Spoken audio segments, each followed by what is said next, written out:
மத்தேயு 13ஆம் அதிகாரம். இயேசு அன்றைய தினமே வீட்டிலிருந்து புறப்பட்டு போய் கடலோரத்திலே உட்கார்ந்தார். திரளான ஜனங்கள் அவரிடத்தில் கூடி வந்தபடியால் அவர் படவில் ஏறி உட்கார்ந்தார். ஜனங்கள் எல்லோரும் கரையிலே நின்றார்கள். அவர் அநேக விசேஷங்களை உவமைகளாக அவர்களுக்கு சொன்னார். கேளுங்கள், விதைக்கிறவன் ஒருவன் விதைக்க புறப்பட்டான். அவன் விதைக்கையில் சில விதை வழி அருகே விழுந்தது. பறவைகள் வந்து அதை பட்சித்து போட்டது. சில விதை அதிக மண்ணில்லாத கற்பாறை இடங்களில் விழுந்தது. மண் ஆழமாய் இராததினாலே அது சீக்கிரமாய் முளைத்தது. வெயில் ஏறின போதோ தீந்து போய் வேறில்லாமையால் உலர்ந்து போயிட்டு. சில விதை முள்ளுள்ள இடங்களில் விழுந்தது. முள் வளர்ந்து அதை நெருக்கி போட்டது. சில விதையோ நல்ல நிலத்தில் விழுந்து சிலது 100ஆகவும் சிலது 60ஆகவும் சிலது 30ஆகவும் பலன் தந்தது. கேட்கிறதற்கு காதுள்ளவன் கேட்க கடவன் என்றார். அப்பொழுது சீசர்கள் அவரிடத்தில் வந்து, ஏன் அவர்களோடே உவமைகளாக பேசுகிறீர் என்று கேட்டார்கள். அவர்களுக்கு அவர் பிரதியுத்தரமாக, பரலோக ராஜ்யத்தின் இரகசியங்களை அறியும்படி உங்களுக்கு அருளப்பட்டது, அவர்களுக்கோ அருளப்படவில்லை. உள்ளவன் எவனோ அவனுக்கு கொடுக்கப்படும், பரிபூரணமும் அடைவான். இல்லாதவன் எவனோ அவனிடத்தில் உள்ளதும் எடுத்துக்கொள்ளப்படும். அவர்கள் கண்டும் காணாதவர்களாயும் கேட்டும் கேளாதவர்களாயும் உணர்ந்து கொள்ளாதவர்களாயும் இருக்கிறபடியினால் நான் உவமைகளாக அவர்களோட பேசுகிறேன். ஏசாயாவின் தீர்க்க தரிசனம் அவர்களிடத்தில் நிறைவேறுகிறது. அதாவது, காதார கேட்டும் உணராதிருப்பீர்கள், கண்ணார கண்டும் அறியாதிருப்பீர்கள். இந்த ஜனங்கள் கண்களினால் காணாமலும் காதுகளினால் கேளாமலும் இருதயத்தினால் உணர்ந்து மனம் திரும்பாமலும் நான் அவர்களை ஆரோக்கியமாக்காமலும் இருக்கும்படியாக அவர்கள் இருதயம் கொளுத்திருக்கிறது. காதால் மந்தமாய் கேட்டு தங்கள் கண்களை மூடிக்கொண்டார்கள் என்பதே.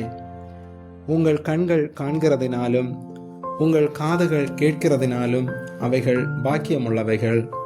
அநேக தீர்க்கதரிசிகளும் நீதிமான்களும் நீங்கள் காண்கிறவைகளை காணவும் நீங்கள் கேட்கிறவைகளை கேட்கவும் விரும்பியும் காணாமலும் கேளாமலும் போனார்கள் என்று மெய்யாகவே உங்களுக்கு சொல்லுகிறேன். ஆகையால் விதைக்கிறவனை பற்றிய உவமையை கேளுங்கள். ஒருவன் ராஜ்யத்தின் வசனத்தை கேட்டும் உணராதிருக்கும் போது பொல்லாங்கன் வந்து அவன் இருதயத்தில் விதைக்கப்பட்டதை பறித்து கொள்ளுகிறான். அவனே வழியருகே விதைக்கப்பட்டவன். கற்பாறை இடங்களில் விதைக்கப்பட்டவன் வசனத்தை கேட்டு உடனே அதை சந்தோஷத்தோடு ஏற்றுக்கொள்ளுகிறவன். ஆகிலும் தனக்குள்ளே வேறில்லாதவனாய் கொஞ்ச காலம் மாத்திரம் நிலைத்திருப்பான். வசனத்து நிமித்தம் உபத்திரவமும் துன்பமும் உண்டானவுடனே இடறலடைவான். முள்ளுள்ள இடங்களில் விதைக்கப்பட்டவன் வசனத்தை கேட்கிறவனாயிருந்து உலக கவலையும் ஐஸ்வர்யத்தின் மயக்கமும் வசனத்தை நெருக்கி போடுகிறதினால் அவனும் பலனற்று போவான். நல்ல நிலத்தில் விதைக்கப்பட்டவனோ வசனத்தை கேட்கிறவனும் உணர்கிறவனுமாயிருந்து 100ஆகவும் 60ஆகவும் 30ஆகவும் பலன் தருவான் என்றார். வேறொரு உவமையை அவர்களுக்கு சொன்னார். பரலோக ராஜ்யம் தன் நிலத்தில் நல்ல விதையை விதைத்த மனுஷனுக்கு ஒப்பாயிருக்கிறது. மனுஷர் நித்திரை பண்ணுகையில் அவனுடைய சத்துரு வந்து கோதுமைக்குள் களைகளை விதைத்து விட்டு போனான். பயிரானது வளர்ந்து கதிர்விட்ட போது களைகளும் காணப்பட்டது. வீட்டெஜமானுடைய வேலைக்காரர் அவனிடத்தில் வந்து, ஆண்டவனே, நீர் உமது நிலத்தில் நல்ல விதையை விதைத்தீரல்லவா, பின்னை அதில் களைகள் எப்படி உண்டானது என்றார்கள். அதற்கு அவன், சத்ரு அதை செய்தான் என்றான். அப்பொழுது வேலைக்காரர், நாங்கள் போய் அவைகளை பிடுங்கி போட உமக்கு சித்தமா என்று கேட்டார்கள்.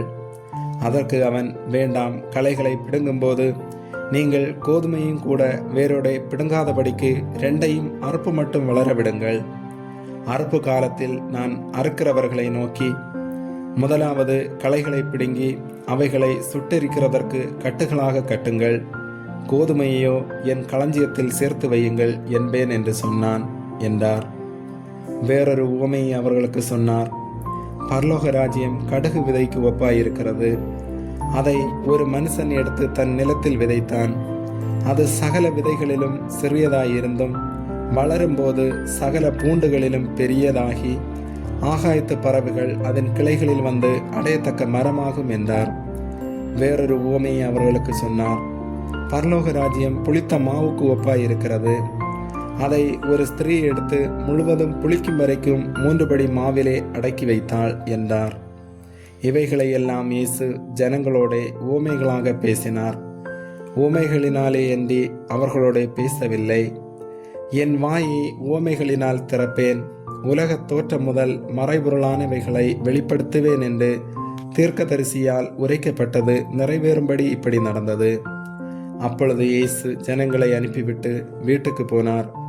அவருடைய சீசர்கள் அவரிடத்தில் வந்து, நிலத்தின் களைகளை பற்றிய உவமையை எங்களுக்கு வெளிப்படுத்த வேண்டும் என்று கேட்டார்கள்.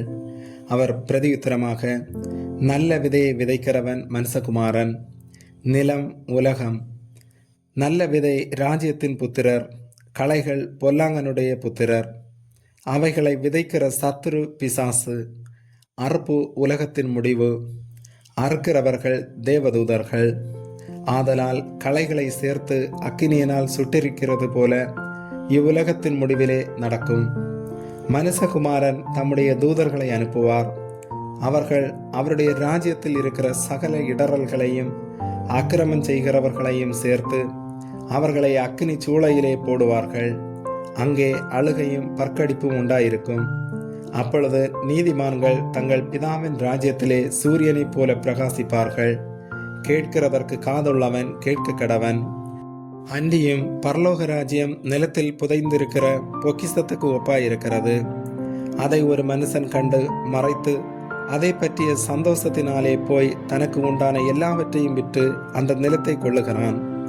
மேலும் பரலோக ராஜ்யம் நல்ல முத்துக்களை தேடுகிற வியாபாரிக்கு ஒப்பாயிருக்கிறது. அவன் விலையுயர்ந்த ஒரு முத்தை கண்டு போய் தனக்குண்டான எல்லாவற்றையும் விற்று அதை கொள்ளுகிறான். அன்றியும் பரலோக ராஜ்யம் கடலிலே போடப்பட்டு சகலவிதமான மீன்களையும் சேர்த்து வாரிக்கொள்ளும் வலைக்கு ஒப்பாயிருக்கிறது.